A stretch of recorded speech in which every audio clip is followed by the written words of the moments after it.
Good morning and welcome. It is a brand new day and a brand new week. In the new month, it's April 3. Am I marking a good morning and welcome? Add to that the fact that it's a new quarter, right? Everything is literally new. Absolutely. Welcome to Lagos. I'm Kayode Okikulu. Add to that it's the month of spring and the most beautiful month of the year. Good morning and welcome. I am Bukola Koka.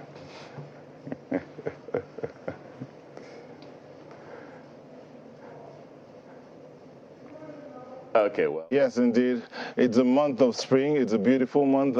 As I say, a month of new beginnings. Someone said that to me yesterday. So good morning and welcome to the month of new beginnings. I'm Neo Igbe and welcome to Sunrise Daily. Is this a function of birthdays that we have in this month? Because I don't get this. But I'm not mentioning names though. But Oh, go ahead and mention no, I didn't. It was a big 40 for someone yesterday. Well, it was, yes. And might we say happy birthday, Maokwe Ogun Yusuf.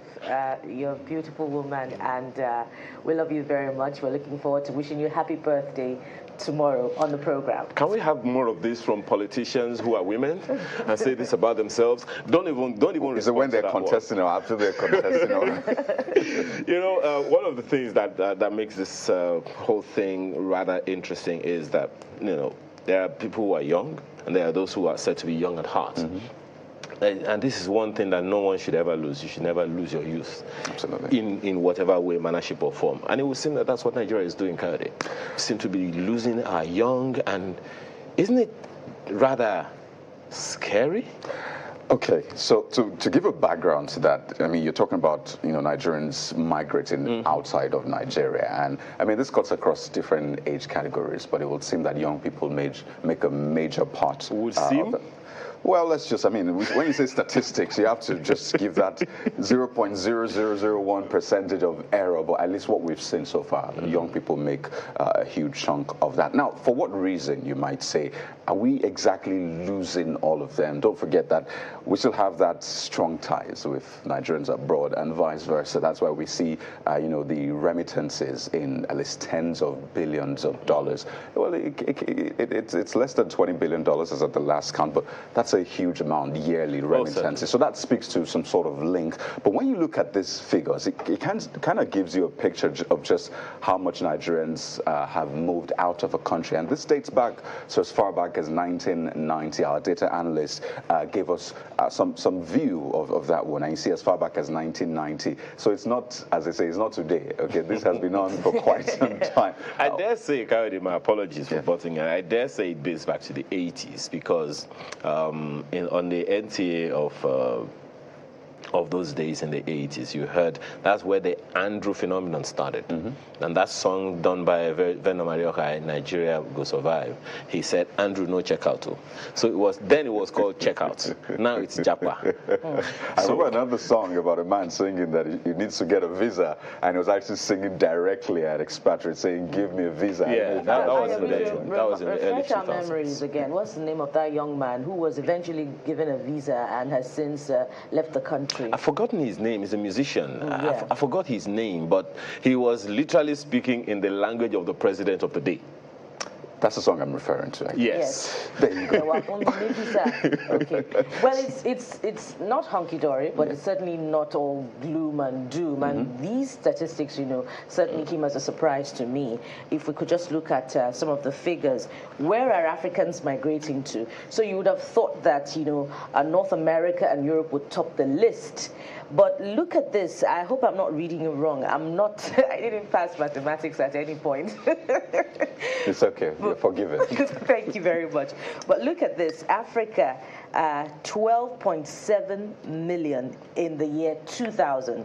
But look at the year 2020, 20.917 million. But look at Europe, 5.7 million.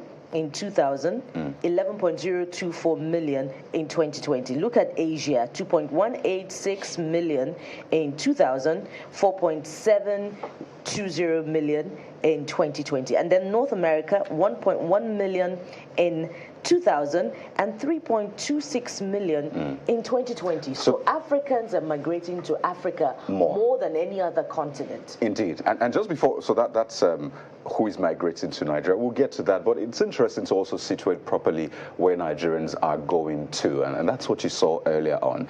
The 3 top countries that Nigerians migrate to. Again, the background is, one, you can see this as, wait a minute, Nigerians are really skillful, that their skills are needed across the globe. I mean, if you check figures abroad, you see that Nigerians actually they pursue, academic, they have academic pursuits, even more than some other countries in those areas. So you see, top destination for Nigeria, you can guess it's the US, followed by the UK, and then Canada. So those are the 3 top destinations for Nigerians. You can see this in different ways, really. Is it brain drain? The federal government at some point called it brain gain, because of course there's a remittances. You can also see this as it's a global village, right? You can actually work, you can be in the UK and be working in Nigeria, for example. You can be in Nigeria and be working for a company in Spain. Those walls are down. You sound now. like an expert, Kadi. Perhaps you know that some. No, but really, I'm a young Nigerian. Really, that is what like it is. My apologies. Really, that is what it is. I mean, you can literally stay in Nigeria and work elsewhere. I mean, with in these days of Fiverr, Upwork, and all of those things are possible. Let it not be like someone has already migrated from Lagos to Abuja and he's right there seated. Neota, let it not be like we are leaving you out of the conversation. Well, there's no way you will leave me out of the conversation, Ayo, because you know that wherever you are, I'm always there with you. I'm not saying I'm omnipotent or omnipresent, but I'm there with you in your mind, and you know that. So the question then is, why do people migrate? And I know that Kaide began to point in that direction. Some migrate for academic reasons. Some migrate for work. As in, you talked about living in the UK and working in Nigeria, or living in Nigeria and working in the UK. But that happens when you're working virtually. And indeed, that's continuously increasing more and more by the day. So you find more Nigerians working virtually in different parts of the world, but they are still living here in Nigeria, and they are being paid in foreign currency. But then you see also those who are migrating for things like healthcare, and so they go out there and get the medical attention they need. But because of the post service, they have to stay there, and they end up living there all for the rest of their lives, just so that they can maintain their health. So you find these kind of situations. So what will happen? How do we reverse the trend? Someone might ask, how do we reverse the trend of Nigerians having to move out, even though we find out that they are moving to a lot of African countries, and then a lot of African countries are also moving to Nigeria. We need to to begin to create a better environment so that Nigerians will want to stay, and the ones who are out there want to return. And I mean, growing up, I'm sure you will remember this. Coyote and Buki might not be that old. Forgive me, but you're old. You do remember there was a time when we had a lot of foreigners living in Nigeria and schooling in Nigeria, in our secondary schools, not just in our tertiary institutions, but they came here to attend tertiary secondary schools here in Nigeria. In my mother's village, we had a lot of them, and some stayed and actually died here, and they were buried here. So it's because of the kind of environment. Can we begin to get back to that point where we build the environment that will cause others to want to come and stay here in Nigeria? I think it's possible. Well, that's most certainly something that has happened before. It's not like it's something that is new, and I'm just going to sidestep that. Shots fired. Yeah, that shot fired. I remember someone telling us here, whether it was here on this program or somewhere, that I was having a conversation, that Ibadan was destination for a host of foreigners, mostly Europeans and Americans, for childbirth. Yes, they came to UCH just to have their children delivered. Medical tourism, right? Medical tourism, as far back as whenever, must be in the 60s or 70s or thereabout. And there was no wall to who could go where, who could walk where within the country. There was no tribalism, there was no ethnicism, there was no religious connotation into anything. It was just Nigeria. And yes, a good number of people are leaving the country But yes, as Kade pointed out to us, a good number of people are still coming into this country. As a matter of fact, it was just last year that the president swore, I don't know what the ceremony was, 240-something foreigners who naturalized into Nigeria. So yes, those ones are still there. But the facts are glaring in our faces. What is the next administration going to do to ensure that there is no brain drain in the country? We've been having this forever. In the 80s, it was so loud, the media, the government media of the day, NTA, had to come up with that series of Andrew videos. Andrew, don't check out. You know, I'm going to stay. And then he also began to do that and said, Nigeria is our country. We must build and salvage it together. Is there that confidence? I think, as we have all said here, the reasons are not far-fetched. The facts are glaring in our faces. You may go back to our news at 10 of yesterday to get more details of this. But what can be done to ensure that the pride of Nigeria remains the pride of Nigeria? To answer that question, Ayo, you talked about how Ibadan was a medical village of some sorts, you know, in the past. That can be recreated, and in the medical sector, this has been suggested time and again, that you can create medical villages where everything is in place, where you have power supply, where you have accommodation, you know, such that the personnel do not have to, you know, struggle decades of their lives to achieve all of these basic necessities, and there's motivation for them to return, and there's some form of partnership, you know, starting that off, you know, with our brothers abroad, that such that they can return home and settle in those medical villages. The possibilities, that would be a good place to start. The possibilities are endless, no doubt about it, but the leadership has to be taken by someone, and it falls squarely at the foot of government. Let government do what it's supposed to do, and most certainly Nigerians, we are patriotic like that. We will stay here and salvage together. Part of salvaging is what the papers are saying this morning. We'll switch to that after now.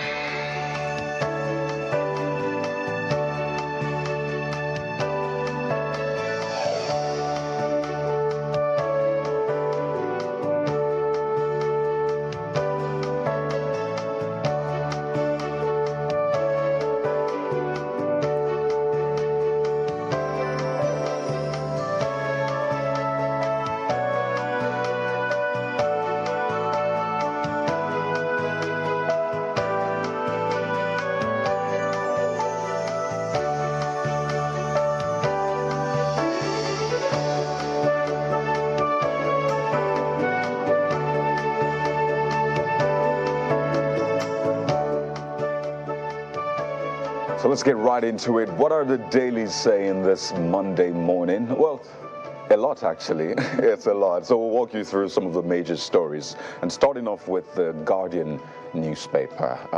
There were lots of stories that trended over the weekend. So, yeah, there you go.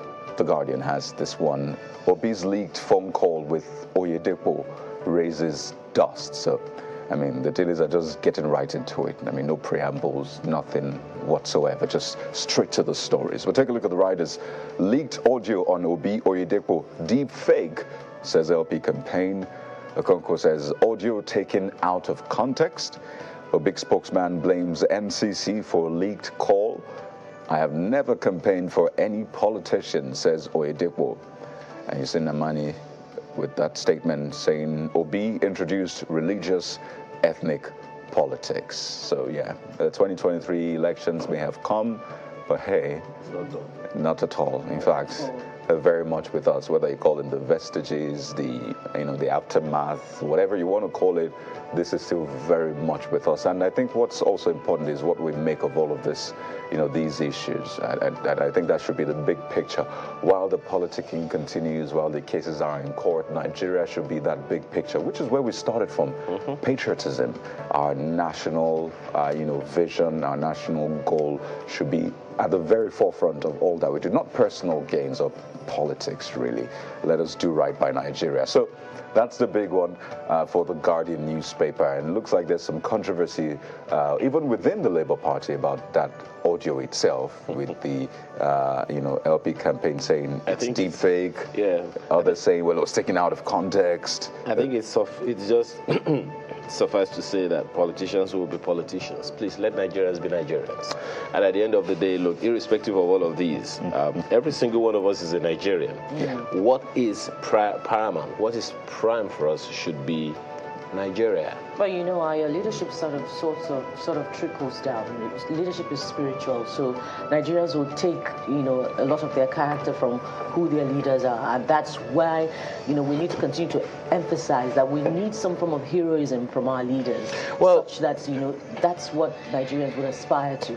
Well, I don't know about that heroism part, because I think that's one of the things that brought us here in the first place, because there is that Kabiesi mentality of generations ago. We only seem to look at one person. If we're going to have a hero, can we have a hero that creates institutions that is not about individuals? Amen to that. Well, speaking of amen, there are images on the front page. Actually, yesterday was Palm Sunday, so some sort of heroism. Actually, you see a boy on a donkey. So that's a picture of what played out in the religious space yesterday. And just under that, Pope celebrates Palm Sunday Mass after a hospital stay, defends the abandoned. There's a couple of more stories on the front page, but let's leave it there for the Guardian newspaper. And flip to this Nigerian News Direct. It takes a different turn from the story on religion and looks at politics. APC begins investigation of Aregbesola, Amosun, others for anti-party activities. It's a page 21 read, just in case you're interested, you're wondering why they're being investigated.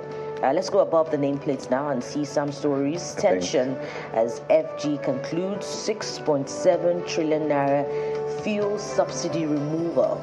Yeah, that conversation is going nowhere, especially now that there's a transition. A president-elect to be sworn in on May the 29th. So what's going to be the agenda for the new administration? Of course, the debate continues about which way to go where fuel subsidy is concerned. Let's wrap up with this one. Seaport shareholders lament as 8 billion naira customs scanners fail physical scanning. Wow, what's happening at the ports? Let's hope that we get some form of clarity and explanation from the Ports Authority. Let's leave it there for the Nigerian News Direct. 8 billion naira scanners should not fail physicals. I don't know. 8 billion naira is quite a number. Yeah, it's quite a number, but more details on the side pages. Nyata.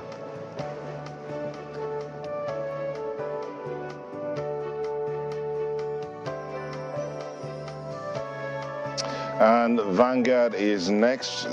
This one has how they start theirs. Governors meet with the EFCC, ICPC, FIRS, CBN on security votes. They're having that meeting with these agencies on security votes, meeting at instance of the Nigeria Financial Intelligence Unit, NFIU. Misconceptions about security votes will be cleared. That will be some news that's coming from the governor of Benue State, Osun Benue Governors Welcome Meeting. That story continues on page 5. Maybe by the time they are done, there will be clarity on exactly how security votes come in and how they are used. That question has gone on the minds of many Nigerians for a long time. And above the nameplate, we have APC's propaganda can't stop pursuit of our mandates, coming from Obi. Then you have some other stories there. But coming back to below the nameplate, Constitution Amendment, Lagos, Akwa Ibom, Rivers, others, $10 billion power sector investment investigations. And that's it from the Vanguard. Back to you guys. Well, there's an issue we are not taking our eyes away from, and that's what the Daily Independent leads with this morning. Yes, it has to do with cash. Banking fears heighten as customers shun cash deposit. Well, sorry, coming right. Well, that's what you have as the lead story of the Daily Independent this morning. Find the details on the inside pages. Customers are not depositing cash anymore. Yeah. Are you keeping it under your bed? Where's the money? Are you Well, surprised? there are piggy banks. Are you surprised, So, guys? Am I in the surprised? light of the experience of January to March 2023, I think Nigerians learned a very harsh lesson, and they'll be exploring other options of savings. Well, CBN and the entire banking community have a tall order Absolutely. of reinstilling confidence and trust in the system, because I don't know where Neota himself is keeping his cash. Could be within the mattress, but hey, who knows? That's the lead story of the Daily Independent newspaper this morning. Shots fired again. No. 1-1. There you Right go. under the picture on the front page, Sirica vows to demolish most structures for international terminal building, commissions 12 billion naira worth of fire tenders. The details on the inside pages. That's the Daily Independent. Well, the Nigerian Tribune is still focusing on that leaked phone call between Obi Oyedepo, saying it's caused a furore. And you see the writers, it is mischief, subterfuge, a deep fake, Obi Dati Campaign Council. And let me look for a writer you probably haven't heard yet. Obi's desire to be president has died a natural death. That's coming from Keyamo. And you see unauthorized wiretapping of private telephone conversations worrisome. Very, very. Ogudamisi, and I think that is the point that should also be raised within all of this. That's a very, very serious thing. Very serious because one. you never know who is doing that to you, and that's really dangerous. And if memory serves me right, I think it's criminal of sorts. It's an offense of sorts to record someone without the person's Without their permission. permission, yeah, absolutely. That's an invasion of privacy. How was this done? Who released this? I mean, those are the questions that should be asked as well. I mean, the content of conversations, yes, there can be debates about that, but how did this come about? Because, hey, it has happened to this person today, it might be someone else tomorrow, and it might Absolutely. actually threaten national security the more on a bigger scale tomorrow. So it's important to get to the root of Happening this. to politicians time and again. Yeah. So perhaps they need to review who their aides are and be a bit more careful. There's been some explanation, by the way, quickly, below the image. Rivers Police explained detention of election materials after release of lawyers. So find more details on page 24 of the Nigerian Tribune. Nyota.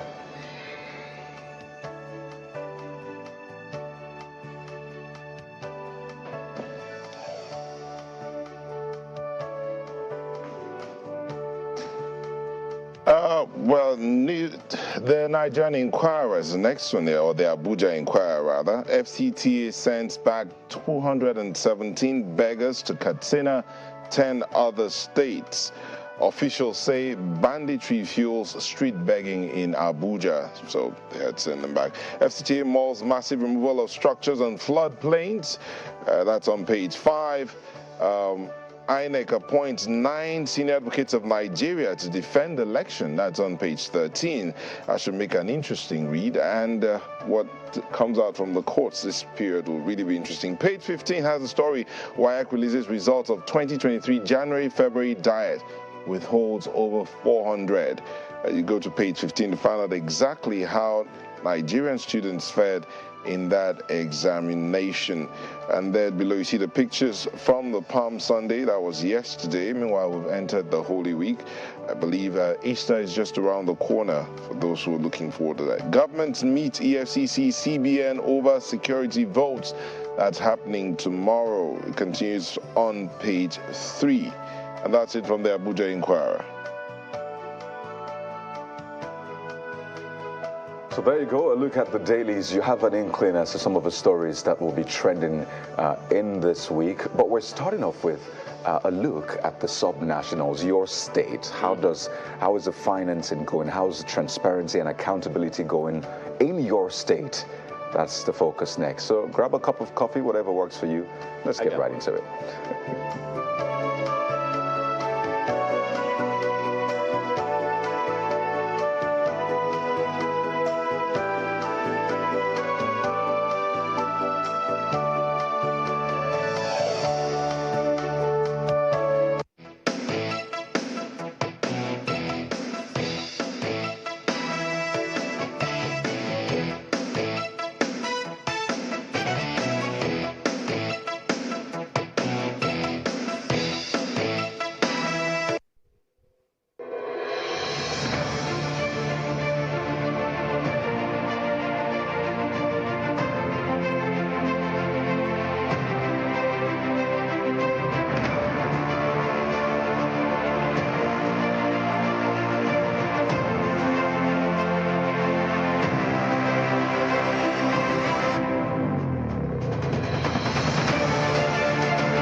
And that's where we're starting out, transparency in fiscal governance. Begin with a look at the need for transparency, accountability in the management of public funds, particularly at the state level. This is coming particularly after, on the back of a sub-national audit efficacy report by the Paradigm Leadership Support Initiative that showed that 5 out of 36 state governments have effective public accounts committees in their state houses of assembly, and indeed they are managing their funds transparently. But we'll be looking into details of all of that in a moment. We're being joined by a lawyer and lead director, Center for Social Justice, here in our Abuja studio, Mr. Eze Onyekwe. Thank you for joining us. My pleasure. And my colleagues in Lagos have somebody else there. Well, yes, thank you, Neota. We have with us here Olusegun Elemo, who is the executive director of PLSI that drew that report that you just mentioned. Thank you for joining us this morning. Yeah, thank you for having me. Well, this is like the third in the series. Absolutely. And perhaps a little background might be okay for some people, because there are those who are hearing about this subnational audit efficacy index for the first time. Well, let me say thank you for spotlighting the report. In 2020, we started to look at what's happening at subnational level. And, the federal government also, with the support from the World Bank, had started the SIFTAS initiative, that's state transparency, fiscal transparency, accountability and sustainability program for results. And state had started implementing some reform initiatives.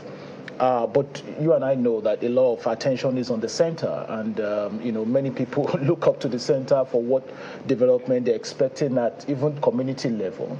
And for us is that we needed to focus on how states are managing public resources, and that's why we started the Subnational Audit Efficacy Index in 2021. We launched the medium report in 2021. It was something a little bit sketchy.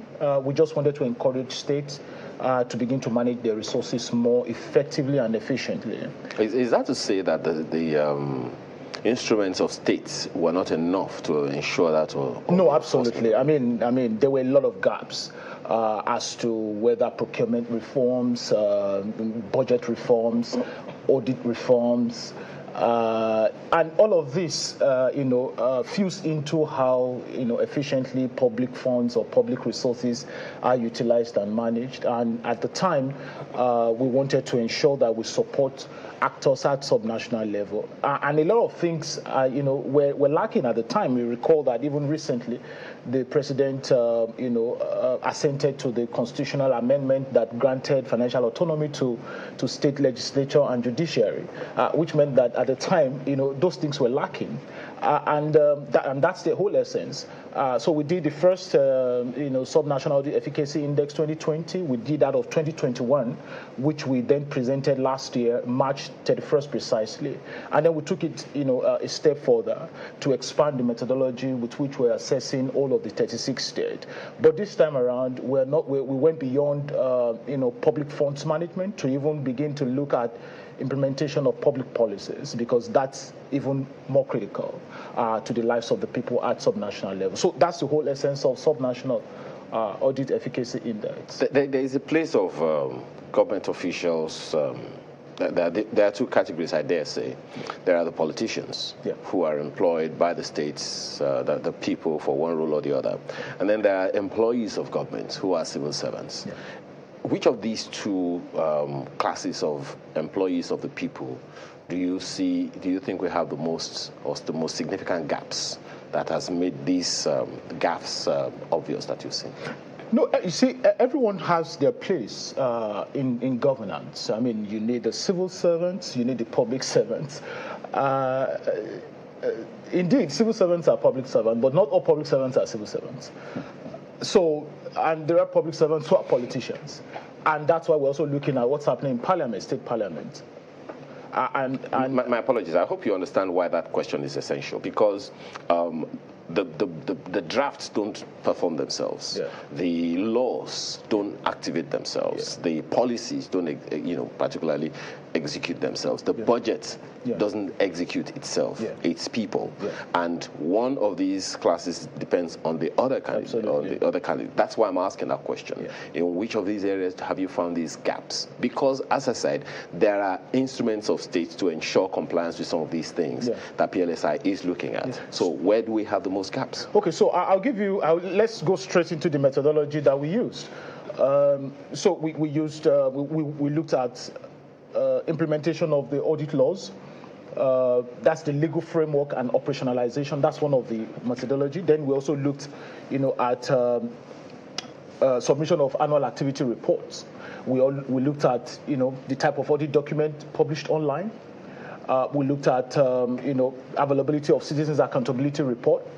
We looked at, citizens' participation in the audit process. We looked at effectiveness of public account committees. I mean, those are the 5 I could count off my fingers, but there were 8. In the legal framework, for instance, there is the part that depended on civil servants. There is the part that depended on public servants. I'll give you an example. So the laws at subnational level provided for financial autonomy and administrative independence for audit offices. But that you need the will of the chief executive of the state to kickstart that, to set that in motion. That doesn't really holistically depend on the civil servant. He depends on the governor, who is a politician, who is a public servant, employed by the people. But then you have another component, submission of annual activity report to the State House of Assembly, for instance. That doesn't depend on the politician. It doesn't depend on public, well, yeah, they are public servants, but it depends on, staff of the audit office, of the Office of the Auditor General at that state. And also, depends on how conversant they are with their own responsibility as captured in the legal framework. So in the audit law, for instance, everybody has a role to play. And whether the governor, the Auditor General, or his people, his staff, or even folks at the parliament, everybody has a role to play. And even, for instance, the effectiveness of the Public Account Committee, like I said, being one of the parameters we measured, does not depend on the governor. It does not depend on the Auditor General of the state. It depends on members of the Public Account Committees who are, at the State Houses of Assembly. So you can see it's a chain. And what you do from the point where the governor needed to kickstart that financial autonomy and the administrative independence fews into how motivated the Office of the Auditor General and the people working there are to continue to discharge their functions.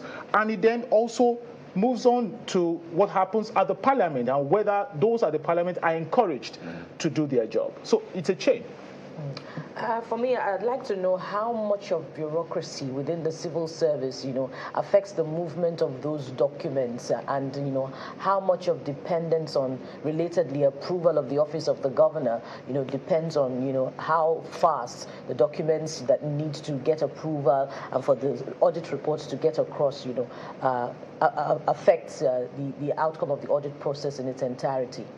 Well, to say that, for instance, the Auditor General needs to get his funds as provided for in the audit law, which is that the funds needs to be moved from the Consolidated Revenue Fund straight to the account managed by the Office of the Auditor General, whether on a monthly basis or quarterly basis. It's provided for in the law. That sort of does not require routine approval from the governor. What the governor needed to tell the Commissioner for Budget or whoever is heading that office is to say, yeah, I'm in tune. And I understand, for instance, if you heard or read what the chairman, Nigeria Governors Forum, said when we launched the report, because he delivered the keynote address. That is Right Honorable Aminu Waziri Tambuwal, the executive governor of Sokoto State. He alluded to the fact that there are challenges, but that resources are scarce, even at state level, and the governors are constrained as to how to ration these resources. Yes, we acknowledge that, but in rationing the resources, I think one thing that needs to be clear, and everybody needs to come to the table to agree on, is that yes, we need to ration resources, but whatever is agreed to go to the Office of the Auditor General needs to go as first-line charge not treat the Auditor General as a petty cashier of the government. Indeed, is an independent. That's an independent institution and only answers to the Parliament. So the governor just needed to authorize that and say, yes, I agree, and this is the level of authority, and please, you don't even need to come back to me on a monthly basis. When that is done, the money comes to the Auditor General, and the Auditor General can then discharge its functions, deploys its personnel to MDAs to then, carry out routine audits. When that is done, the report is prepared, and then it takes that report to the State House of Assembly and submits that report. What we realize is that even though many of the laws caters to the fact that once the report is laid before the House of Assembly, the Auditor General has the mandate to then put the report online. Right. But what we realize that even where that is provided for in the law, that is not, carried out, in actual fact. This is a very interesting conversation, because I remember last year we actually had to go to the streets, go to some of these governments and check just how accountable, how transparent they are. I remember you had to, cover that report. Oh yes, I had to go on the streets, and it was a very interesting one, really. And I really hope that Nigerians, after these elections, especially the governorship elections, Nigerians will begin to pay attention to these things. But before we go to Mr. Onyekpere, I want you to give us an overview. 2021, well, 2020, 2021, now the latest report is for 2022. Have states considerably improved? Not forgetting the fact that CFTAS is winding down. There is no incentive, at least financial incentive, for some of these states to be transparent and accountable. Have they performed well, especially in this latest report? Well, we were here, yes, and you acknowledge that fact. We were here last year when we presented the report. As at last year, when we presented that report, none of the states, was implementing financial autonomy. In fact, we could count maybe one or two that had, initiated actions towards administrative independence. But now, from this assessment, the 2022 assessment, at least 2 states have taken action towards implementing financial autonomy for their states. 2 out of 36. 2 out of 36. And 10 out of 36 have initiated actions towards, administrative independence. But there were other, gaps that we also noticed. For instance, when we were here last year, only 19 states did not publish full audit reports online. 19. And we delineated this last year, that full audit report is different from audited financial statements. But this time around, in the 2022 report, 21 states did not publish audit reports online. So they've gotten worse. They've gotten worse in that regard. Also is that for citizens' accountability reports, as at last year when we were here, all the 36 state governments published their citizens' accountability report. Well, we didn't have issues with that. Unfortunately, from the 2022 assessment, only 12 state governments, only 12, published citizens' accountability report online. That in particular, ticks my fancy, because I'm wondering how many people really are. Those are some of the findings. I'm wondering if our people themselves even understand all of this. But this conversation is very interesting. I know that our colleagues, my colleague in Abuja is itching and probably want to take some of these issues on with Mr. Onyekpere. Go ahead, Nota. Thank you very much. Mr. Onyekpere, thank you for joining us on this conversation. You are a development law and fiscal governance specialist, and you've had these conversations over and over again about transparency in fiscal governance. What do you think of this report that has just been submitted? Well, it's an interesting report, but I am not surprised at the developments, because the very test of transparency and accountability is about improved management of public resources, and which will show in improvements in the living conditions or in education, health, infrastructure, electricity at the subnational level. We are not witnessing that, rather the situation is deteriorating. I think what happened in respect of audit laws, because we've been following these developments, is that CFTAS and the World Bank Federal Ministry of Finance had some money to give away.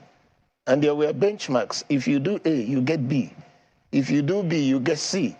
Now, the real test of the political will of the subnational governments to implement audit and other fiscal governance reforms is now that the CFTAS, initiative has ended, and there is no more monetary incentive for anybody to do the right thing. That is what will show us how serious subnational governments have been on this issue. And of course, the federal government has not set a good example. we've had 33 states pass their audit laws. The audit regime in Nigeria has been going back and forth since the Obasanjo days. The Obasanjo administration enacted the Fiscal Responsibility Act. They were also responsible for enacting the Public Procurement Act, which were all signed into law.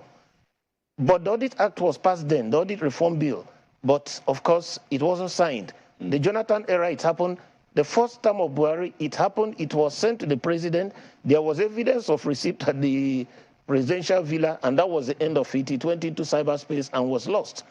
Now we have the federal government, the bill has now been sent back to the president for his assent, okay? The National Assembly has passed it. So we are waiting to see what exactly, because states usually take a cue from the federal government. But this time, the states are leading the reforms while the federal government is being dragged, kicking and screaming to join what the states have passed a couple of years ago. I use that word because I've been part of the, these ideas about improving fiscal governance. We were there when the Fiscal Responsibility Act was passed. We made all kinds of contributions. We were also there when the Public Procurement Act was passed. And we are discussing 2007 as against 2023. What is so special while these reforms cannot continue on an ongoing basis? If you recall, during the Obasanjo days, we had what we call the National Economic Empowerment and Development Strategy and the state counterpart, which was SEEDS.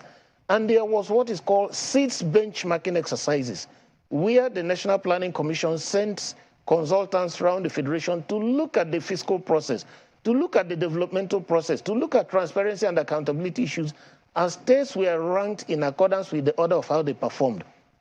And way back, come back 2023, from 2007, how many years is that? And we are still discussing all these preliminary issues because there was no follow-up. If you look at what is happening, like the questions that were thrown to my colleague in the Lagos studio, asking who should we blame, whether it's the elected officials or civil servants, somebody is in charge. Somebody is elected as the chief executive officer of the state. He's the governor, okay?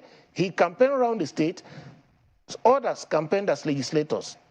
You were put in the State House of Assembly, you were made the speaker. Even if there is a conflict in terms of a permanent secretary who is the accounting officer of a ministry, if he gives a direction and his commissioner, who is his immediate supervisor, has a contrary view, the supervisor overrules. The commissioner will have his way at the end of the day. And you are under obligation to obey whatever he said. You can put a protest in writing to the head of service or to say, well, you have given this advice, but it was refused, so that if there's a challenge in the future, you can say, well, this was my advice, but the authorities did not listen to what I said. That is like as if to say you are pleading an alibi if somebody wants to prosecute you. But the buck stops at the table of the elected officials. Let's see how, do you think things will change anyway? I mean, now that the legislature has financial autonomy signed into law, do you think that will make any difference? I am not too hopeful, because if you recall, the financial autonomy had been given to the legislature either in the 7th or 6th National Assembly. And when it was given to the states to vote on it, they turned down their financial autonomy. But now they've gotten it. Yeah. But the control of the executive, particularly the governor, over the legislature is beyond financial autonomy.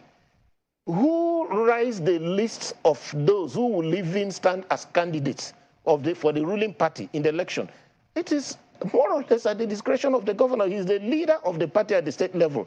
If you oppose him strongly in your first term, you never get a second term until the political system is reformed. So these things are linked together like a chain. You don't just simply say you have financial autonomy. When somebody determines whether you are coming back for your second term, no matter how excellent your performance has been. So yes, there's a little glimmer of hope, but I also know that there are other considerations beyond legislative autonomy in the Constitution. We do know that in this case of transparency in fiscal governance, we know that the Auditor General has a major role to play. You talked about the audit laws that have been passed by some states. So indeed, just a couple of states, how many? 2 or between 2 and 5 have passed out of 36 states. Yeah. And of all the states, only 2 have made progress in implementing the financial autonomy for the Office of the Auditor General. If you put this and the audit laws together, one would wonder, is it a question of who occupies the office, or a question of who implements and enforces those? Now, if you give the Auditor General financial autonomy, you have empowered that office to do its job the way and manner that Nigerian citizens will expect them to work. And what does that imply? Where whoever is the chief executive and his team know deliberately that they're not applying the financial rules in the way it's stated in the laws and the Constitution. If you know you are mismanaging public resources, how do I expect you to empower the person who will come and start using a toothpick to highlight all the infractions you've done? And after that, he goes public, puts it on a website, publishes it in the newspapers. People like, the two of us will now begin to discuss it. The more you empower him, the more you expose yourself. So it's a deliberate situation not to empower that office. Even when the old legal regime was there was an expectation that that office should have been empowered. So if the new law, all that they're doing is to be very slow in implementing it, and I would love to see real empowerment, not in the sense of a tokenism, in terms of, because the laws are saying it is not even the executive that should determine the budget of the Auditor General, because they are the ones looking over the executive in terms of how they spend money. Auditor General is normally supposed to propose a budget to the legislature, and the legislature finally takes the approval. Without, they don't need to consult the Finance Commission or the minister, because if they will, like I said, somebody is supposed to be looking over how I'm spending money. And I know from the bottom of my heart that I'm not doing it well. Should I empower you? The more I empower you, the more I go down. So the best thing is to just give you as little as possible. Make you extremely uncomfortable. Make your work schedule very miserable, like the Siberia of the civil service. That's what most audit offices are. So that at the end of the day, you don't have the tools to do your work. So I will even want to see in practical life how those two states are really empowering in terms of giving them what is due, in terms of giving them adequate resources to do their job. That I doubt, from the political configuration we have now, from our political environment, whether any governor will be willing to do that. I think one of my colleagues has a question for you. Go on, guys. Well, thank you, Neil. Mr. Oyekpere, I want to try and provide an alternative, line of argument here. Yes, I mean, for those who are criminally minded, who think empowering the Auditor General would expose, me, because essentially I'm not doing things right. But on the flip side, shouldn't they also see it as empowering this Auditor General actually helps me to do my job better, or at least helps my job go across better, because they help me to identify areas where there are lapses. I can look at them and say, oh, wait a minute, this money was not spent well, then it should be done right. That way, the people get the dividends of democracy, and I'm talking about for the politician now. The people that get the dividends of democracy, and they get re-elected. They are the heroes of the day. Shouldn't that also be another angle to look at it? I know there are different theories about, human behavior, whether we're prone to doing evil naturally or prone to doing good. But shouldn't that also be another way to look at it, maybe? Yes, what you are proposing makes eminent sense. In a democratic society, people by rational political interests or people by rational politicians. But if you define your agenda as a governor, as whoever, controlling public resources, not within the confines of the security and the welfare of the people, and you also know you can manipulate that system and process that re-elects you for a second term. Of course, we are all living witnesses to the joke of people being told go to court. So when you have that kind of scenario and you think you can game the system, there is no incentive for you to say, let you do the right thing. And moreover, even if the Auditor General finishes a very wonderful work, the final destination for the final decision is that the Public Accounts Committee. And that Public Accounts Committee is of the legislature. And the legislature are more or less likely to be your boys, who you have endorsed in the first time to come and who you have a threat or sanction that if you don't do my bidding, you may not likely return. So I am saying that this question is simply beyond just the formal laws. It goes to the bigger political system. And also, how much Nigerians are ready to hold those they elected to account, whether in the legislature or in the executive, to say, because of this performance, we wouldn't give you a second term. So if there are consequences for misbehavior, and this is tied to the electoral process, then politicians will be more inclined to do the right thing, to follow the rules, because they know the people are watching. But if this is untied, as we currently have, because there are so much challenges that nobody is sure whether the process is delivering, then you will have to continue to have this kind of scenario. And I want to say that if we have followed through what was done during the 6 benchmarking days in 2007, up till now, we could have had a much more improved fiscal governance system. And like I did even see talking about meeting between the state governors and the, is it an EFCC and the NFIU. You see that a lot of things are very free. We have to come to a situation where we have a body of principles on the allocation and management of something like, what do they call it, security votes. Vote, yes. What is allocable? What are the allowed rules? How do you define security within the system? Is it the law and order security? Is it environmental security? Is it cyber security? Or is it human security? So that you don't give somebody a slush fund without rules, which is at his whims and caprices, at his discretion. Then at the end of the day, you want to demand accountability when there was no framework in the first place of how this should be managed. Because if you want to punish me at that stage, when I finish spending and there were no rules, it's just for me to determine. I could plead you have been unfair with me, because there should have been rules which you can now, on the basis of which you can say, Eze, you did not follow the rules, therefore you deserve to be punished or censored. Well, Mr. Onyekwere may have been spying on your notes when he talked about the deliberate attempt not to empower the Office of the Auditor General. And I was looking, at some of your recommendations. Here you talked about the need for the Executive and House of Assembly and the Office of the Auditor General should work collaboratively.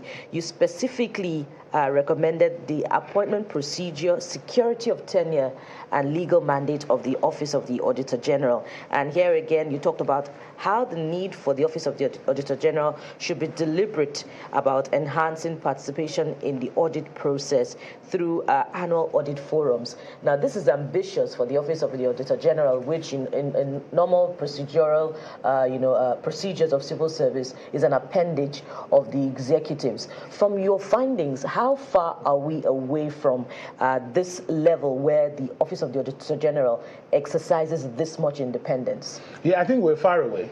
You see, the first to start with is the legal framework. Once the law is there, we're far away. We're just far away. If the law is not available, then you can say that we're struggling. But once the law has been enacted, the worst you can do is to repeal it. And it will be difficult to do, because it will then send a signal. As to whether they are an appendage of the executive, yes, you could say maybe in practice, but in theory they are not, because the law is there, like I said. As to our recommendations for them to continue to implement audit forums, I think some of them are already doing that.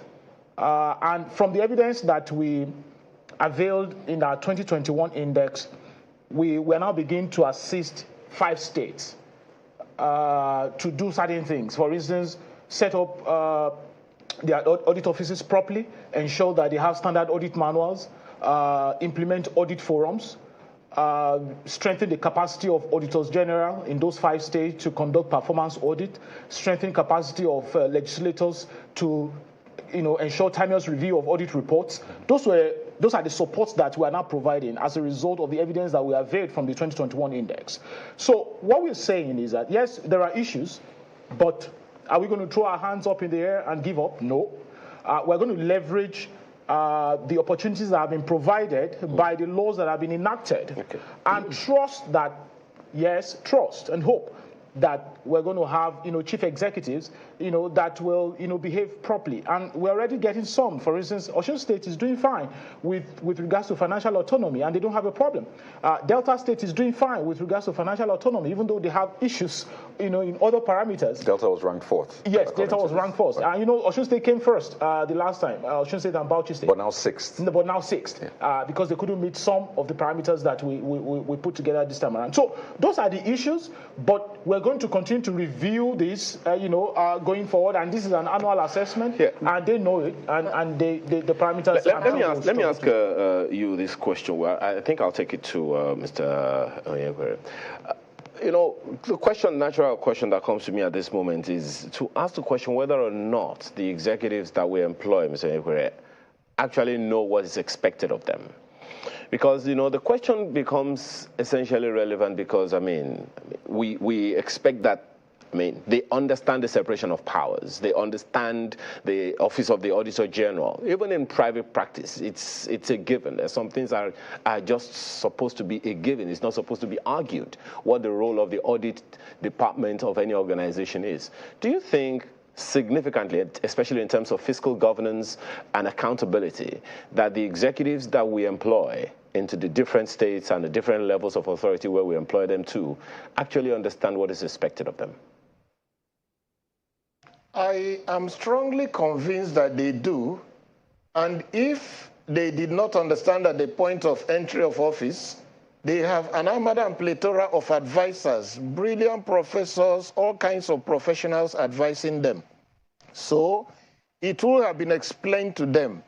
But I think that the central challenge is that their definition of what constitutes their role or the job that they've been elected to do, or their vision of society or the vision of development, that is what inhibits them from giving the Auditor General the required autonomy that is required. And that's why I made that point at the beginning.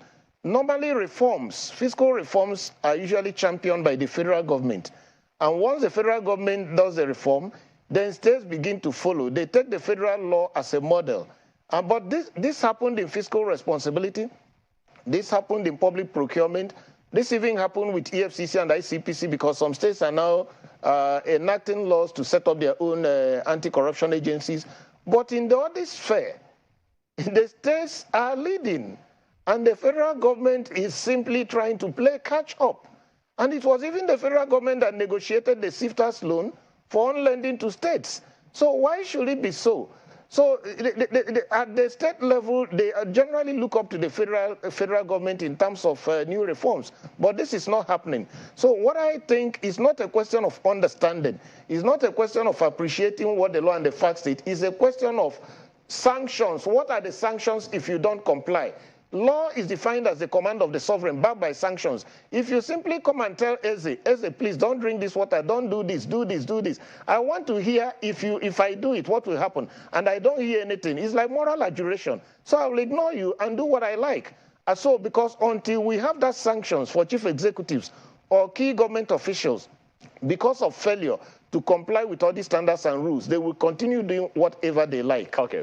Well, we'll come back to you because one of the questions that also comes to me, I think we're going to take that to Mr. Elemo here with us, is how much of these fiscal governance issues are political as opposed to governance related? We take that and a number of other things up when we return from this break. Please stay with us.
Well, thank you for staying with us. Let me bring this conversation back to you here, Ms. Helemo. A question that I wanted to ask you earlier. What is exactly, would you say, are the major issues? Is it more of politics or just a lack of governance gaps? I ask that because there are a number of people who would say everything in the country has been politicized. Well, Kaide will definitely come back to the subject of the matter, right after this one. But how much of these issues, what exactly are the issues? Why have we taken one step forward, two steps backward, it will seem, to some people looking at the report so far? Is it politics or is it just governance gaps? Well, I would say it was a mix of both before we had the legal frameworks enacted, especially as regards to Supreme Audit institutions, whether at the federal or state levels. And like what my colleague in Abuja mentioned, states would ordinarily look forward to the federal government to take a cue, but this time around they are leading. But we also must acknowledge, like for every new initiative, it takes time, right? To incubate and to set those parameters, those machineries in motion. The laws we're talking about now, maybe all of these states enacted, amended in 2021. Even states that have been in existence for decades. Yes. None of them had audit laws. Many of them had obsolete laws. And some of them that are enacted even years back, like maybe Lagos, like a few other, their laws are inadequate. Completely inadequate. A lot will be going on in the background there. Absolutely.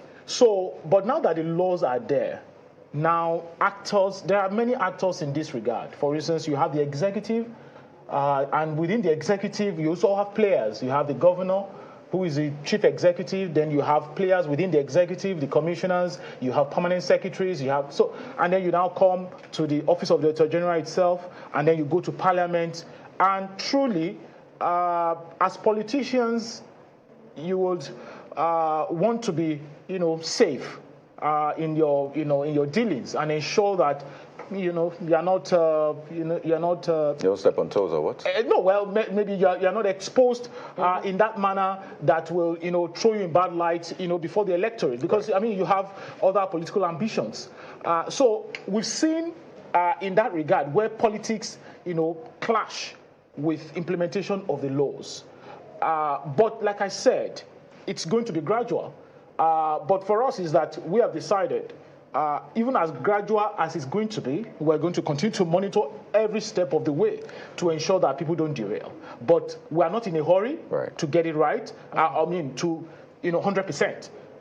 Like I said, there are best practices we're seeing from different states. For instance, look at what's happening in Akwa Ibom. Nobody thought Akwa Ibom could even, come first. By the way, Akwa Ibom topped the ranking, as you just said. Absolutely. Yes. And so look at what happened in Yobe State. Look at the states that are leading and the states that are at the bottom. Yes. Yeah. For instance, Akwa Ibom is doing fine with its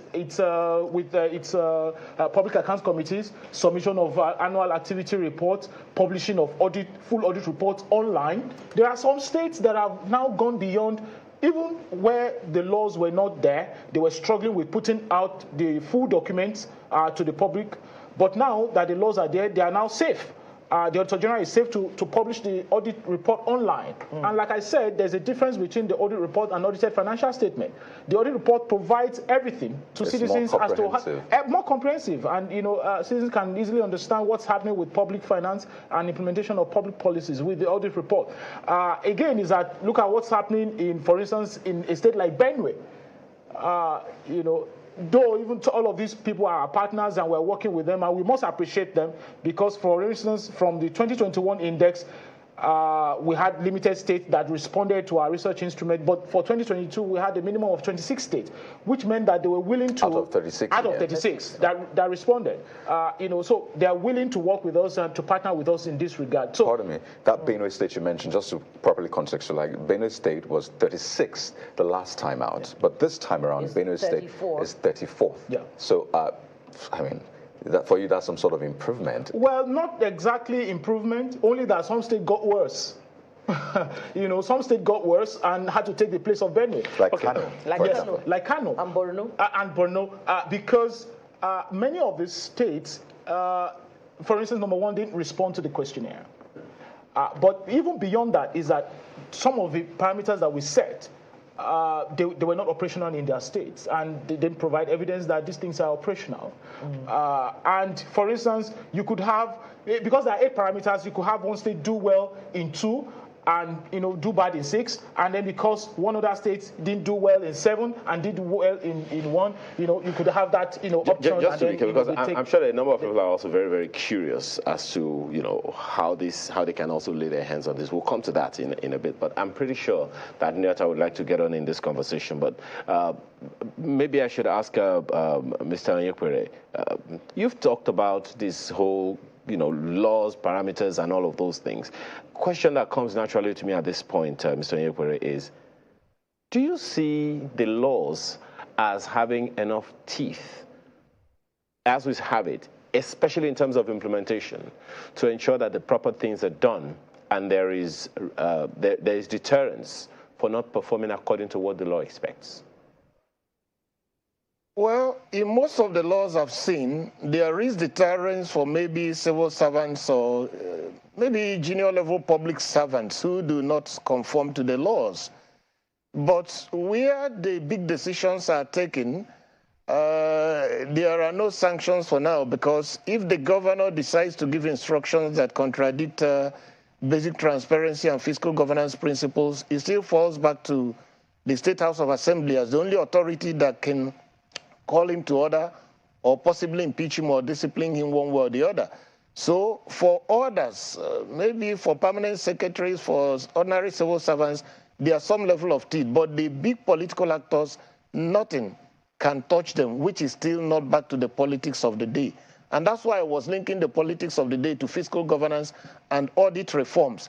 What some of us are proposing is that going forward, we need even to further refine these laws, so that sanctions will become become self-executing and automatic.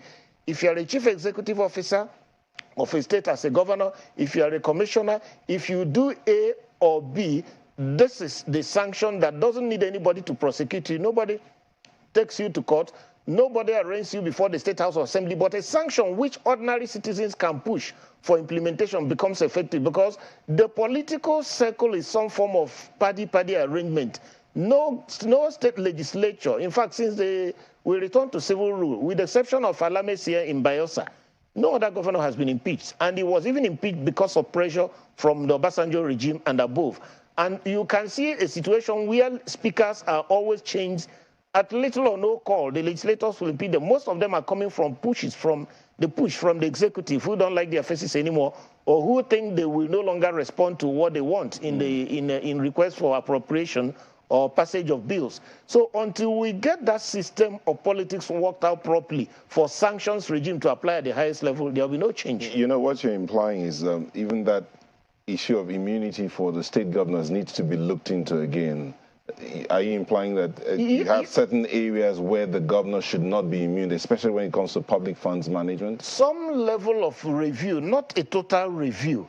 The fundamental duties of state given to a state governor or a president or whatever, once you miss those fundamental duties, it shouldn't be anything for the political decision to make, because most of the people who are supposed to call you to order are people within your party, yes, who look up to you as the leader, who wouldn't even summon their effrontery to begin to think of calling you to order or removing you from office. So we must have a system where some other mechanisms, particularly citizens-led mechanisms, should be in a position to call such high-level officials of state to order. That's the elections. No, that's not election, because that shouldn't be. That shouldn't be elections. If in the electoral process, various diverse political parties are elected into the legislature, that might help to make a difference. For instance, it is established by audit findings that as a governor, as a commissioner, clearly serious amounts of money we are not accounted for under your regime. Under your, these monies were directly, you are the one spending them. And auditor generals have raised queries that was not properly responded to. And then it's been published in the public domain. Then something has to give. something have to give. You have to be, there must be a mechanism to call you to order beyond asking the fellows who look up to you, the fellows who sire you, the fellows who will take a bow when you walk in to be the ones to call you to order. Let's look at those fellows again, the legislature. Yes. I asked this question earlier, but you really didn't go into it. We have the audit laws, and we have the Auditor General now being... You have the Public Accounts Committee of the legislature. The Public Accounts Committee. Now, the Auditor General has been given independence by law. Yes. The legislature has been given independence by law, from the federal all the way down. Yeah. Now, if these two bodies that are supposed to be oversighting the activities of the governor as regards public funds management are independent as they're supposed to be, how much of effect do you think it will have in terms of the use of public funds? If independence is real, you know, there are building parameters of independence. You know, when you say independence, it's not just enough for me to proclaim you are independent. Yes. Oh, you get your money independently. But if I have a say, and likely the final say, as to whether you retain your job after 4 years or not, that independence, that independence proclaimed on paper, that independence of how you get your money does not relate to whether you come back as a legislator or not. Does not relate to some other perquisites or things you get, which are at my whims and caprices. So I'm saying independence must be properly articulated and define such reforms as autonomy must come with political reforms such that the votes count, even in primaries, whether it is the delegates primary or the primaries of all the parties, so that you know that if you oppose to the governor and you are from his party and you are doing well and your people are ready to return you, you are not going to be at his beck and call for him to say, sorry, you are not going back, and that's the end of it. Because the jurisprudence we have now is such that between him and the party chairman, they can decide you are not coming back. If you go to court, you are not getting anything out of the judicial system. It's as bad as that. So real quick, what's the hope? The way forward, I'm saying, is that we have to redefine this independence, a full ramification of redefining of independence of these key bodies that should hold the chief executive to account. Otherwise, the mere fact that you gave them money is not going to change anything. All right, thank you so much, Mr. Eze. He's a development law and fiscal governance specialist. Thank you for joining us on Sunrise Daily this morning. Over to you guys. Thank you, Nyota. So you wanted to ask a last question? Well, yeah, I was going to direct it to Mr. Onyekwe, but let me just bring it to you. I noted in your report that you talked about experiencing a pushback in terms of, initiating these reforms with the states, especially where financial incentives had ceased. But isn't that in itself, a faulty moral logic to, motivate the Office of the Auditors to initiate reforms? And indeed, you can't look at them independently without looking at the state as well. Well, yes, truly. But before I answer that, let me just quickly touch on some of the things that Mr. Eze said. Is that truly we're beginning to experience some electoral reforms. And we saw what happened with the 2023 elections. What we need to do is for political parties now to take advantage of the electoral reform, get themselves not just to focus on who becomes the president or the senator or House of Representatives, but get into the state houses of assembly and put the feet of chief executive at state level to fire using evidence availed by the Auditor General. I think we can easily get that done. The more broad spectrum we have at the state house of assembly, then we have better debates, robust debates using audit findings, and then you discover that even the chief executive, once you have not one party system at the state level, then it's not easy to overlook what the Auditor General is saying, and then the chief executive then becomes more accountable to the people.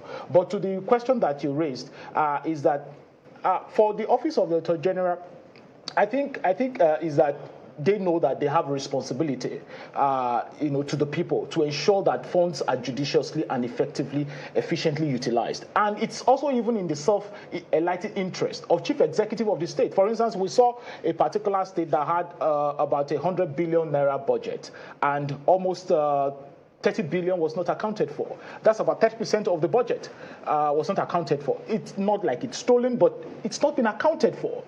Which meant that it may not have been used judiciously. Or could have been stolen. Or could have been stolen, really. So if you then empower the Office of the Auditor General to help you block, such huge amount of money being taken away from the coffers, perhaps maybe the Auditor General is able to even block additional 20% or 50% of that fund, or even 70-80% of that fund, which meant that you won't lose as much as 30 billion of the 100 billion naira budget. Then you have more funds for development. I think it's also in the enlightened interest. You have to motivate the Auditor General with a percentage of that fund. Absolutely. Is that the Auditor General has your back in ensuring that whatever funds are available to you, whether internally generated or funds that comes from the federal, everything is then put to use properly. Okay. To wind down, looking at the ranking, Akwa Ibom ranks first, followed by Yobe, then Katsina, and Delta, and then last four, Kano, Borno, Benue, Abia State. I'm just mentioning it just so people who are residents in that state, people who pay taxes in that state, also pay attention. And that's where I want to anchor, because for a lot of people might think this doesn't concern me, but you pay taxes in that state, and you need, whether you like it or not, the government needs to be accountable to you, because it is your money, it is my money. And we complain about governance in this country. So for the citizens, the taxpayers, the people who are actually directly impacted the most, what can they do to ensure that there is better transparency and accountability as well? Is there a role for them in all of this? No, absolutely. And that's why we need to quickly get over the 2023 elections. Yes, candidates have won elections, some have lost. The cases are in court. We, the people, should leave the cases in court, face them, those that will be inaugurated, those that will be sworn in on May 29 across the country, and face them and hold them accountable using evidence like this. The cases are in court, so let's leave the cases in court. And just because, even if you say someone should not be sworn in, the Constitution is clear. There's no room for interim government. So we have to focus on those that will be sworn in on May 29 and begin to hold their feet to fire. Essentially, the people have a role to play. Absolutely. How do they know what to do when? Is to look at reports like this. Okay. Go on our website. Okay. It's there.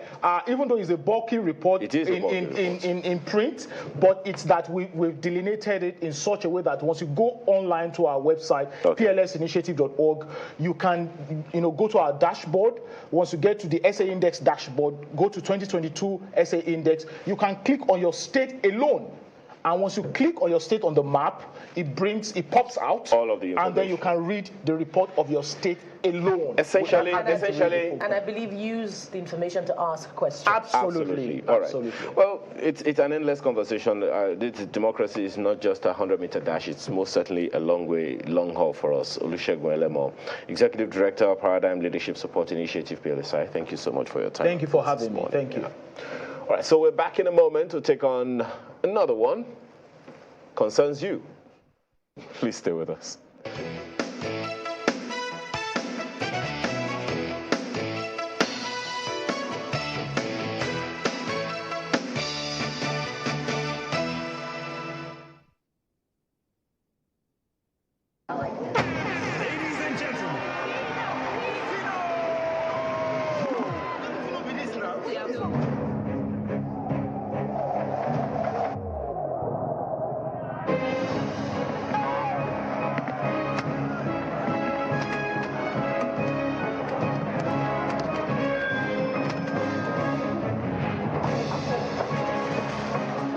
See, as it be now, they call me, but no be me show. That's how some business owners will have a different name on their business account from the actual business name. Listen, don't let your customers be suspicious of your business. Sign up a business account with Money Points and get an account in your business name in minutes. Whatever it takes to make sure you have a business account opened in your business name, we'll do it as your sure banker. Open a bank account in your business name with Money Point.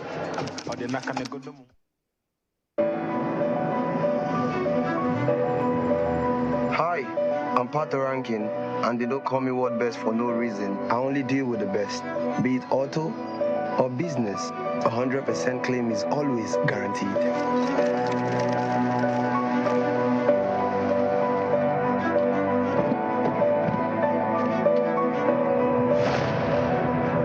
Welcome to world-class insurance services.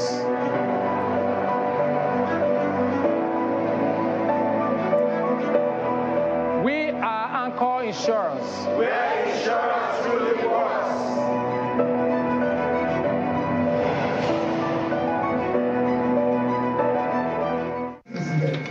It's the second time officials of the National Population Commission are meeting with development partners, the diplomatic corps and members of the private sector as preparations for the national housing and population census continues. In a few months of the census, it appears there are a few grey areas to be covered. The number one challenge is funding. Number two challenge is actually funding. Number three challenge is funding. And then number four, security. There are a couple of cultural issues that we also need to deal with. Although there are pockets of insecurity where the National Population Commission conducted the enumeration area demarcation in some local governments, the chairman of the National Population Commission allays fears that the exercise may not hold in some communities as a call for support. In addition to Abadan, there are a few local governments. We've done the fiscal area demarcation, but there are some areas like in Bidingwari, we couldn't get the entire local, so we use the hybrid there too, and as well as a few local governments in Zamfara. So, and this hybrid is as good as our people going into the field. Representatives of development organizations lend a hand of support for the exercise, highlighting its significance to national development. How do we make all of these wise decisions for the betterment of this country? It's been said by many of you, Nigeria needs evidence. We need to know what does this great country look like. We need to understand that everyone counts. We need to understand that if we don't know that, we will continue to make a lot of hit and possibly a lot of miss in our decision making. One of the objectives of the meeting is how to source for funds for the national exercise. And the National Population Commission is promising to manage the funds in a transparent manner.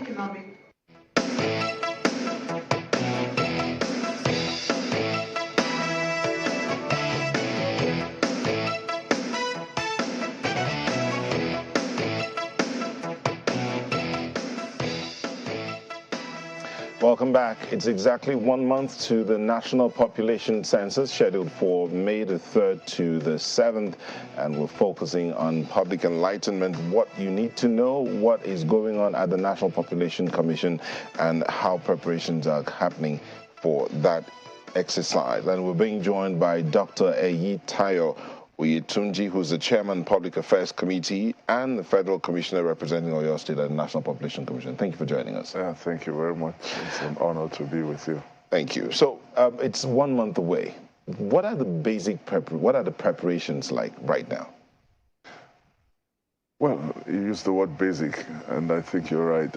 All the things that need to be in place are in place.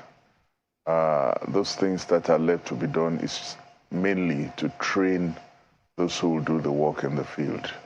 But in terms of preparations at our end and the office, all of that has been done. For example, we've successfully demarcated the entire country into units that will be covered during the census. That's what we call the enumeration area demarcation. That has been done successfully. And as you heard my chairman say, there are few places where we couldn't go to do the demarcation physically, but we have used some technology to do the demarcation. But mind you, that is not enumeration. We still hope to go into those places to physically enumerate the persons there.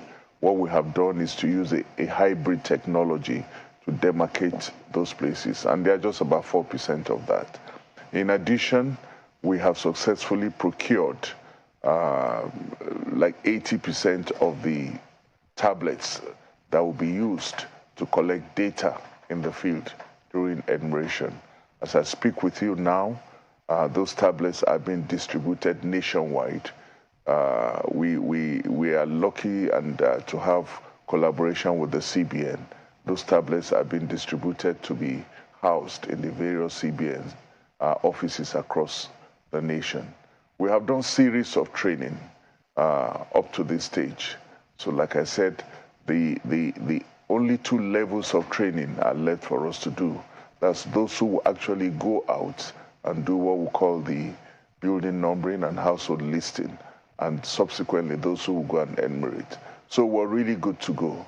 Of course, we do have some public enlightenment and publicity activities to do to ensure that the public is fully aware of our activities and that the public is mobilized to be involved. Okay, you a couple of things you put down, but let's in that report we played back there, your chairman was talking about the challenges that are being faced. 4 challenges, the 3 of them funding, and the 4th one security. I want to believe, is that the reason why your officials could not enter some of those areas you talked about for demarcation? What exactly were the reasons, and what's the guarantee that those challenges that stopped you from getting there to do demarcation will not still arise when the exercise begins? First, we need to know the extent of those places we're talking about. They are just 4% of the country. Like the chairman mentioned, there's no local government that has not been demarcated, except Abadam in Borno State. Okay. Even Birnin Gwari that was hard to enter, we've been there successfully. So they're just pockets, small areas that we couldn't enter. And mainly it was for security purposes because it wasn't safe to go into those places. But they are very small areas. And like I said, what we now did was to use alternative technology to carve those areas for enumeration. We have assurances from the security agencies that during the actual enumeration will be assisted and to go into those areas. You know, some will say 4% compared to 100% is infinitesimal, but then if we go by the standards or what we say that in census is nobody left behind. You're right. We're hoping that you'll be able to get into those places. But let's move on real quick. Some of the other things. I must emphasize what you said. A census is not a census except everyone is counted. And that is our objective, to ensure that everyone is counted once and in the right place. So a census must have universality for it to be a census. Every part of the country must be covered. And that is our intention. So this census now that's about to take place, do we need to travel? How do you mean? Do people need to move? I mean, people had to move for elections. So in this case, everyone, what's the plan for the populace? Certainly, we don't encourage anyone to move to anywhere. The census essentially is to collect information for planning purposes. And to provide amenities, infrastructure, you need to have accurate information about the people in an area. So, we're living in Abuja now. Should I decide to go to Benin, how will they plan for me in Abuja where I live? So we should be where we are, because that's where they have to plan for us. That's where our children go to school. That's where we go to hospitals. That's where we use the highway. It's not back in the village or somewhere else. So we discourage that anyone should go anywhere at all during the census. We should be counted where we are. You remember I told you, our cardinal objective is to make sure everyone is counted once and in the right place. The right place is where you usually reside. Of course, we do understand that because of the challenges Nigeria has gone through in not too long, or we're still even going through, some people have had to relocate for security purposes, internal refugees. We do understand those categories of persons.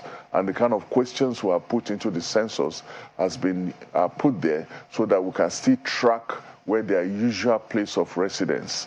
How would you marry the two? I mean, if people, for instance, who lived in Borno State and because of the issues there, they've been moved to other parts of the country, how would you marry the data, as in where they used to live and where they are now? Yeah, that's what I just said. We have follow-up questions to ask for your usual place of residence. How long have you been living here in Abuja? And there would now be follow-up questions. If you say you've been living here for 3 months, then we ask, where is your usual place of residence? My usual place of residence is in Borno State. Okay? How long have you been living in Borno State?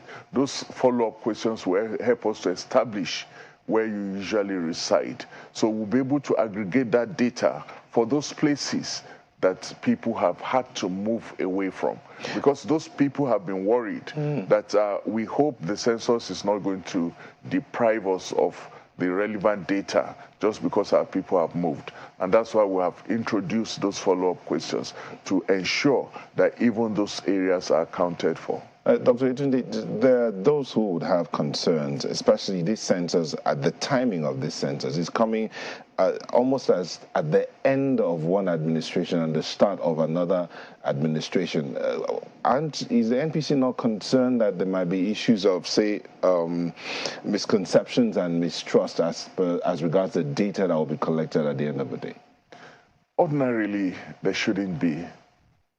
Ordinarily, a new administration requires data to plan, to succeed, to start. You need a blueprint. What people am I out to administer? Where are they? How many are they? What do they require? Ideally, that's what we should start with.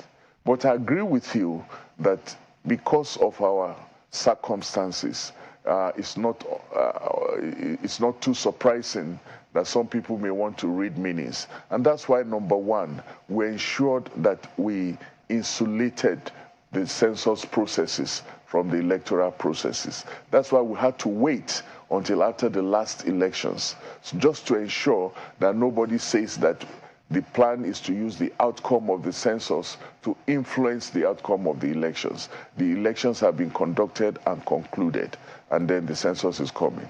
Beyond that is that historically, we found that often new administrations don't want to take the responsibility of doing a census immediately they come in.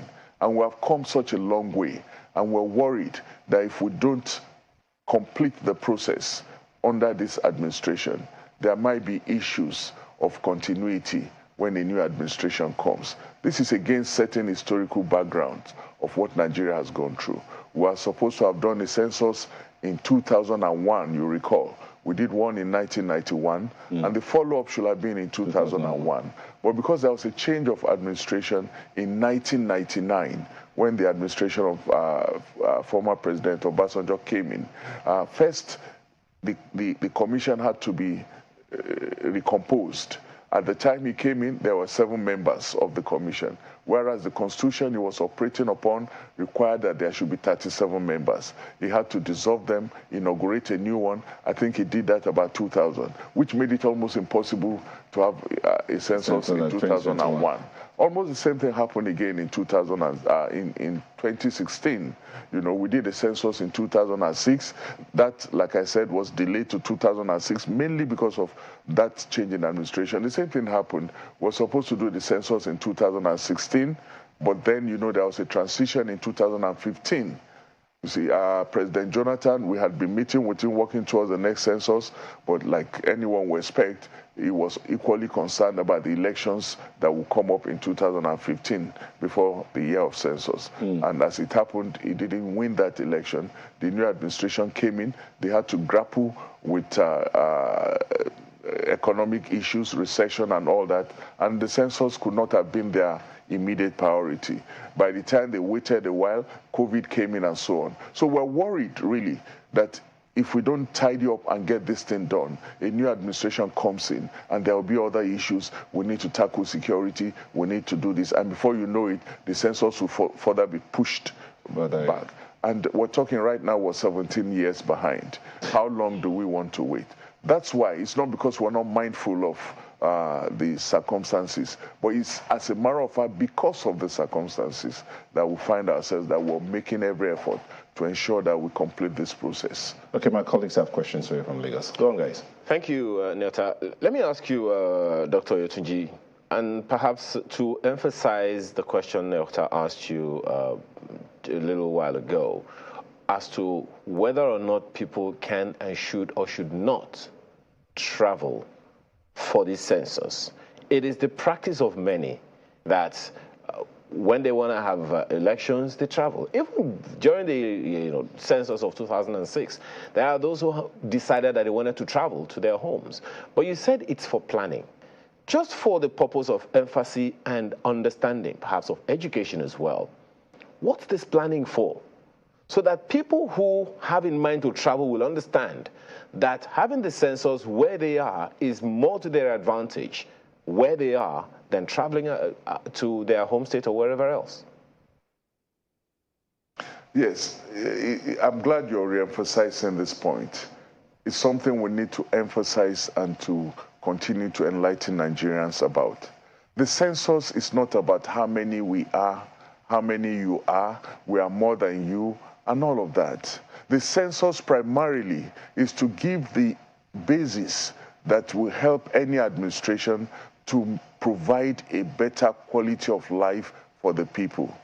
And to do that, a government requires information, not just about how many persons there are, but where they are, what are their needs, what is their present status. You cannot leave your usual place of residence and go to where you don't usually reside and expect that the kind of information that will be collected, even at that place, for you will be relevant. In fact, this census we're doing, we have gone ahead to use technology in the demarcation exercise, such that we have all the buildings where people reside, and even those where people don't reside, already in our database. So the census is such that we want to meet you in the building where you usually reside.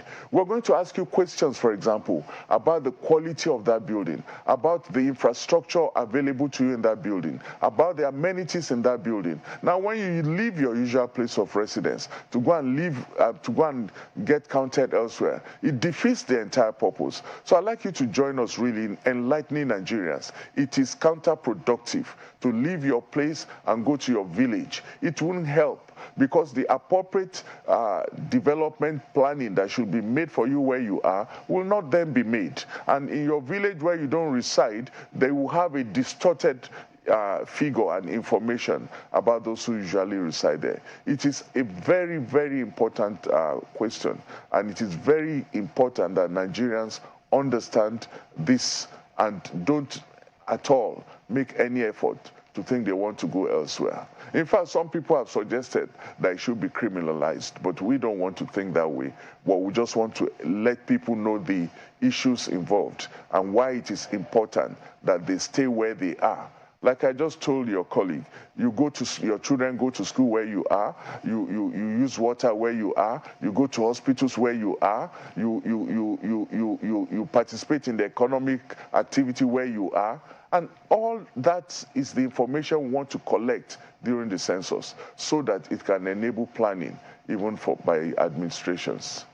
Right, so in simple terms, do not travel. Census migration is a no-no. And yes, this is like the voter education of population census education. So that's one of the nuggets people need to hold on to. But I have some quick questions that need just short answers so Nigerians can better understand how to prepare for this. Because we just finished elections and we know how much preparation went into this. They had to register for their PVC, then identify their polling units, do this one, that one, and then went out to vote on a Saturday morning. The whole process, there was biometrics with the BVAS, they registered, they captured. I mean, you understand that whole process. But with the census, it's quite different. So how should Nigerians prepare themselves? What are the things we need to do? Clearly, there is no PVC. I imagine, I mean, you don't need to go out, as you have said. What do Nigerians need to do to prepare themselves? By the way, will there be a public holiday? You can answer that as well. Well, essentially, we have done most of the preparations. What Nigerians need to do is to stay at home and answer the questions that will be put to them. Most of the preparations has been on our part. Unlike during elections, where you go to the electoral officers, so to speak, you go and meet them and get your votes counted. In our own case, we come to you where you reside in your house. The census is de facto. We actually enumerate only persons that we see. And except for people who are homeless or people who are on essential duties, we intend to enumerate persons in their usual place of residence at home. So all we need from Nigerians is that when we come to meet you at home, you give us answers to the questions that we shall ask, mainly questions that will help in development planning. All all we need to do is to get Nigerians to be enlightened about the processes, some of the questions that will be asked, and to know what their responses will be. On our part, we are using the best technology available to us. As you are aware, this is an entirely digital census. We're not using papers. We're not writing on papers. We have bought and procured tablets, pads, if you like, which enumerators we use to collect information. And that information will be streamed real-time online to servers. So there's even no room for manipulation or from what the enumerators will enter. What was that second part of your question again? Well, let me add more to it because of time. So I was asking if there will be a public holiday, because you said you will not count people that are not seen. Yes. And it takes me to so there will be a public holiday. We intend to approach government to request that people stay at home. A public holiday does not in itself guarantee that people stay at home. So we intend to request that people stay at home for certain part of that period. Like we have been announcing, the census is scheduled for 3rd May. And you know that 1st May is a public holiday already. So people should go back to work on Tuesday, to get money, get things done and all that. Then on the 3rd, if government approves, then people will stay at home from Wednesday to Friday. But Saturday normally is a no working day, and Sunday as well. So that's the way we have scheduled it. So quickly. We don't want to make people stay at home for too long, but it is essential that for some part of those days, people stay at home so that the enumerators can meet them at home. So quickly now, let's talk about the digital part of it. For the elections, there was voter accreditation process. So we were sure that, and that's how we could get over voting, because accredited voters must not be more than the actual votes cast, or rather, actual vote cast must not be more than accredited voters. But for this one, will there be biometrics used? Because we've heard cases that, people will just say, well, I have like 10 people in the house, but because of a culture or religion, you're not able to see them. So impute that. So my family is 11, including me. How will we guard against that? Also knowing that in some of those rural areas, some of your enumerators, might be under pressure to impute those figures. So is there a proper verification process, either with biometrics, such that there is a proper accreditation, so there won't be overcounting or overvoting, as the case may be? We are not leveraging on biometrics in the way that it was done during elections. That is taking your pictures, capturing your fingerprints, but we have done a lot of work, like I said, in the enumeration area demarcation exercise.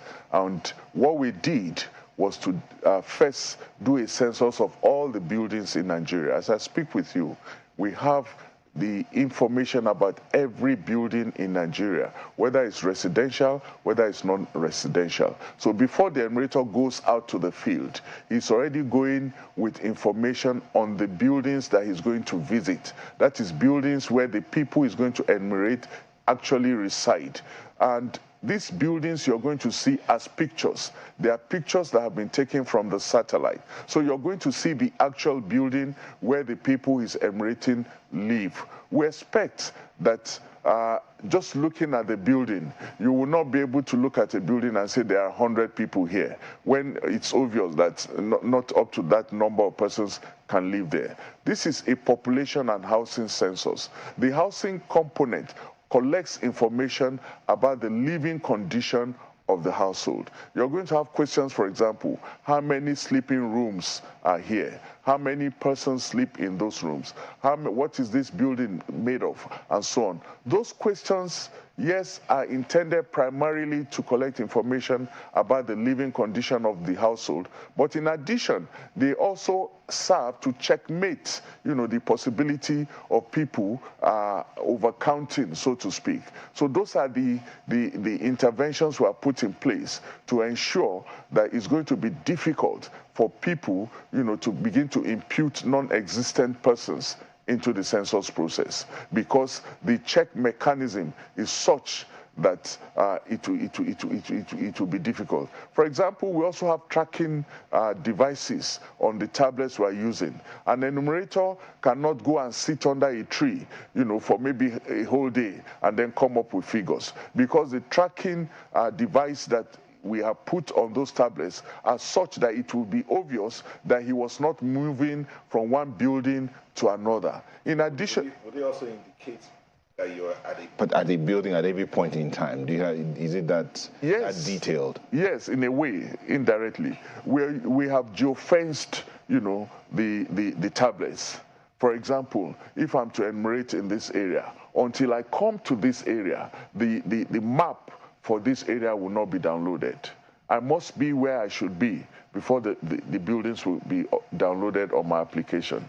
So you cannot now go elsewhere and begin to impute information and say, I'm there. No, we will track it and we'll know that you are not in the building where you should be. Just to clarify, my colleague asked this question about people, old practices where they'll say, I have 10 people inside there, as you cannot see them. But what about those who would come and present a list to the enumerator and say, these are the number of people in my house, or in my community? Is that also being taken into cognizance? No, that cannot work. We have so many questions to ask about each person. And each person must answer those questions? Yes. How old are you? Are you a male? Are you a female?